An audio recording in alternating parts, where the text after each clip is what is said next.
Hey, it's Chris Jenkins, credentialed member of the media, covering the Carolina Panthers for Charlotte Vibe. And today was the first day that the New England Patriots and the Carolina Panthers had joint practices up in Foxborough. And unfortunately, your boy wasn't able to be there, but I got someone that I'm going to bring on very shortly to give us their firsthand take about the observations from practice today. But hey, I always say man of the people, so I work for you guys. Any questions that you have, please let me know. Hit the subscribe button, hit the like button, help other Panther fans find out about us. And we're going to go ahead and let me just, before I bring her on, just let you know that I greatly appreciate Vashti from Carolina Blitz joining me today. And any problems that you see, it's all my fault. My life was out of order today, but she was still gracious enough to join us. So here we go. Let me see if I can hit the button and bring her on. Vashti. Hey, Chris. Thank you so much for dealing with my chaoticness on this. This was like a Monday for me. I hope it was a great day for you up there in Foxborough. It wasn't bad. I mean, there was a spirited practice between the Panthers and the Patriots, and so, yeah. And now I'm talking to you. Hey, so I always like to try to give fans a different, like a set the scene kind of perspective. So can you set the scene for the crowd and like the media vantage points for today's practice for me? Yeah. So when I got there pretty early. Practice started at 9:30. I got there around 8:30, and there were plenty of fans in the stands already. It was a packed house. The way they have the practice fields set up, it's two practice fields. If you've been to Spartanburg, it's similar but not as big. And then they have bleachers alongside the practice field. And then they have a hill area where fans can sit. And then, of course, they have a couple of VIP sections and another set of bleachers. But packed house for today's practice. Guys arrived around 9:30, and yeah, they got it going. The Panthers kind of started off practice slowly. Baker Mayfield and Sam Darnold really had issues connecting with their receivers. I think that part of that had to do with um, New England secondary giving them a bit of issues, but also you could see noticeably that they have to get their timing down. And I don't know if that's a result of Mayfield and Darnold splitting reps, but that's something that once they name at QB1, that's something that they'll have to get done on the fly in order to be prepared for week one of the regular season. Now, I hope this wasn't the case, but I know yesterday in Charlotte, I observed and I thought that they had a pretty so practice on the offensive side. And people say, well, hey, that's not a good thing carrying over. I said, well, maybe these guys are just ready to get on the plane because yesterday they practiced first and then flew up to New England. So I'm sorry to hear that they didn't have a good one today. And it seemed like it carried Well, over it a bit. wasn't. It wasn't. It wasn't bad because it got better toward the end. I think they started off slowly. Um, in the 2-minute drill, the first team offense did much better. Baker Mill got Baker Mayfield got them to within I think about within the 5 yard line. He had his best throws of practice during that series, in my opinion. We've seen him be very comfortable within that hurry up 2-minute type offense, and it was no different today at practice. So both Darnold and Mayfield were able to get the team first team. Mayfield was with the first team, Darnold with the second, within scoring position. Unfortunately, Darnold's series with the second team ended in an interception on a batted ball. Mayfield's series ended in an incompletion. However, it was practice. So, if you're inside the 5 yard line, goal line situation, you would expect to see at least one or two runs. They threw on all of those downs. So, that that's not something they would typically do during a game. So, you kind of give a pass on that. But I think it's important to know they did improve as the practice progressed. I need you to be my eyes on this one because I know Shi Smith had a good camp last year, didn't really materialize into much last year. Seems to be having a good one this year. Had a good start to the game this Saturday against the Commanders. I almost said the wrong name. How did Shi look today? Were you able to see him much? Shy looked good. He did muff a punt, which was noticeable. However, he and Baker seemed to have some type of rapport. They hooked up again on a route. I think it was a slant route where Shy was able to connect with Baker. They, whatever they have going, it's good. Unfortunately, apparently Shy, and I completely missed this. But Coach Rule said after practice that Shy was injured. I think he rolled his ankle or rolled under another player. So we'll get more information on the extent of that. I mean, it doesn't seem like it's serious, but it's important to note. All right, so before I let you go, and again, for everybody that's starting to like Vashti, it's my fault that she's on here so quickly, but we're going to do better to get her back on in the future to have some more quality time with us. Two things, Vashti, I want to end on. One is the melee, the brawl, the fracas, the whatever you want to call it that took place today, your eyes on that, and then any other thing today that you observed from practice that we didn't have a chance to touch on. Listen, they were active today. The defense was very vocal. If you know this Panthers defense, they have no problem with talking trash, led by Dante Jackson on in that secondary and J.C. Horn. They were active. So the first team for the Patriots and the first team offense for the Patriots, first team defense for the Panthers, they got into it. Kenny Robinson was kicked out of practice. There were two players on New England side who were dismissed as well. And there were like two. There was a second fight. Somebody kind of got body slammed to the ground, and it happened so fast. And players come around and they kind of get in on the action. So you don't ever see. It's hard to see who started it. But you know what? I actually like that. Give me that. Give me that fire. Give me that intensity. Give me that juice. Because this is football. This is not I don't know, baseball. This is a contact sport, and so you like to see. I mean, in my opinion, if you're a fan of a team, you'd rather see them be passionate than passive, and that's what we saw from the Panthers today on the defensive side. I see a couple of comments about the O line. Matt Rule did basically say that Icky will be starting at left tackle, or he will be working exclusively with the ones at left tackle. And Michael Jordan and Brady Christensen will be competing for that left guard spot. So they're kind of starting to try to solidify the offensive line in order to help them get into a rhythm heading into the regular season. And the only thing that they need to do now is announce QB1. Okay.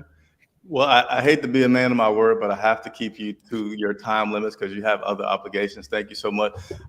Before she says who she is one more time before she leaves, I know a lot of people enjoy watching this channel because of the independent media and the stuff that I get to do because of that.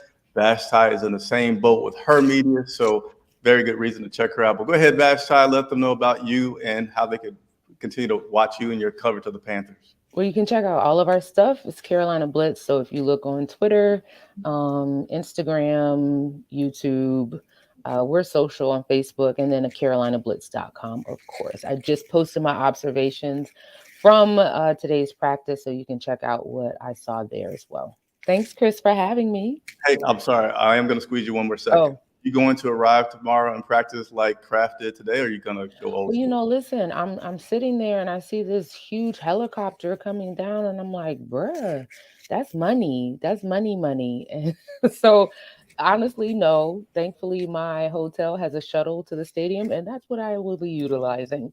I don't have that long money like Robert Kraft, but kudos to him. Hey, I'll let you go. Thank you again so much. All right, thanks. All right, take care.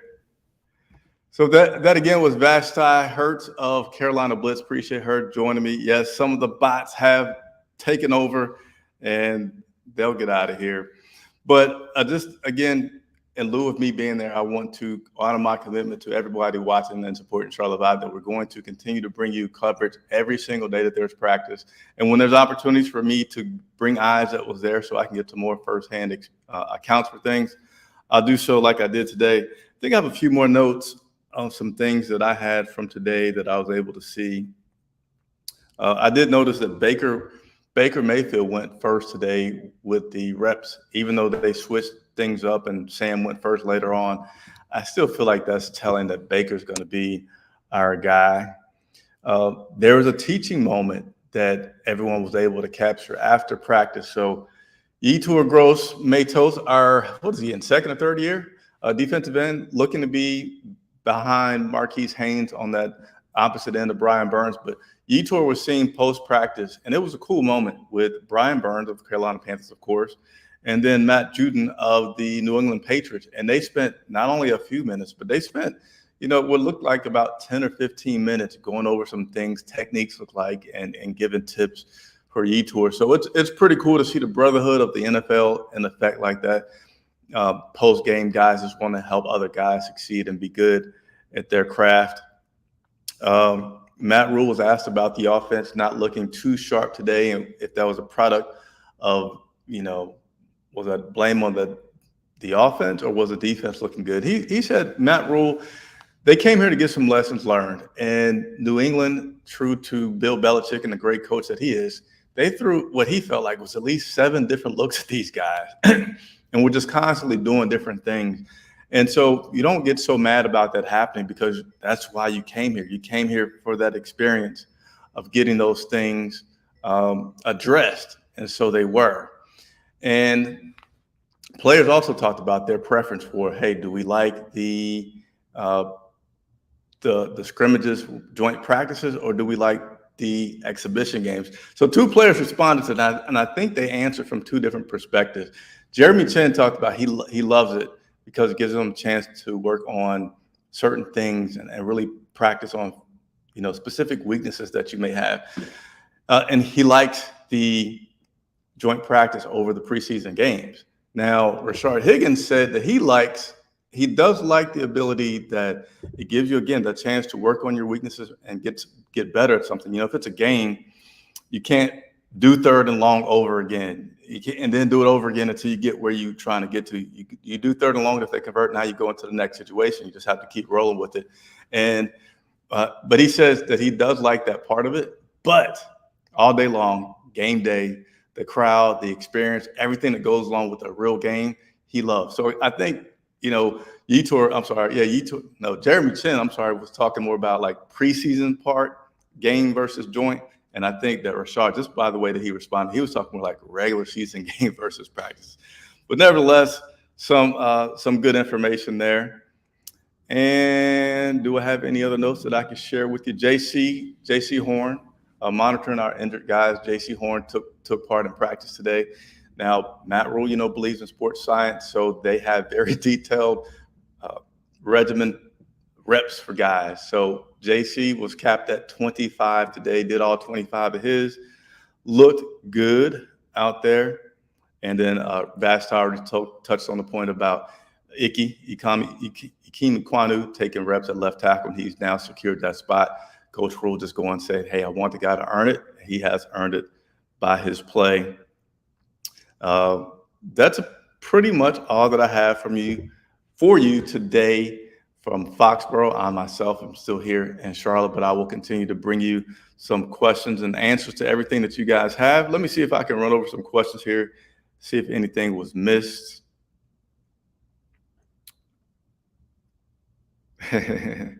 Our offensive line is still trash, apparently. No. It's still early on. These guys, especially with Icky being out there, Brady Christensen, a lot of these guys are still young. So don't anticipate a season of flawlessness. There's going to be some ups and downs, hopefully more ups than downs with this team. But nah, I don't think about that. How about my boy Hollywood? Yeah, Hollywood. He talked with the media today, had his son with him. I don't have any specific information on how he did today for you, unfortunately. Toe gang. Definitely love the fight. I see us pushing back for change. Yeah, you can't be too mad at the fights. You just hope that it's not a fight where people are actually throwing fists or throwing helmets and seriously trying to injure somebody. You just hope that they're more like wrestling, tussling matches of aggression. And it's football still is a dominant sport. It's an alpha sport. So no, you're not going to let some guy just, if you're not supposed to be taking guys to the ground, I don't know what happened. Of course, none of the players would go to say, hey, this person started it, or I saw this. I get it. I respect it. But if somebody's taking you to the ground and you're not supposed to come to the ground, you want to stand up for yourself. And I would assume and hope that that's all that was taking place today, is guys just trying to make sure that they, you don't let anybody push you over, especially in this sport. Taylor Styles, you're welcome for the content. Again, information for Vashti will be in the description for you all to continue to check her out. She is much, I will tell you that she's much more active on Twitter throughout the weekday than myself. So if you're a person that's heavy on Twitter, you may want to certainly consider giving her a follow on Twitter. And in closing, you guys give me a hard time about these, but they don't come every time. But Panther Pickle, hopefully the bots will stay away now that we have talked about it. What's going on, Joey? When am I going to get to be on the show? I'm settled now, a little bit more than I was about a month ago when you asked me about coming on the show. So I would say safely give me about 2 more weeks, and I will absolutely be ready for you. Joey from the C3 podcast.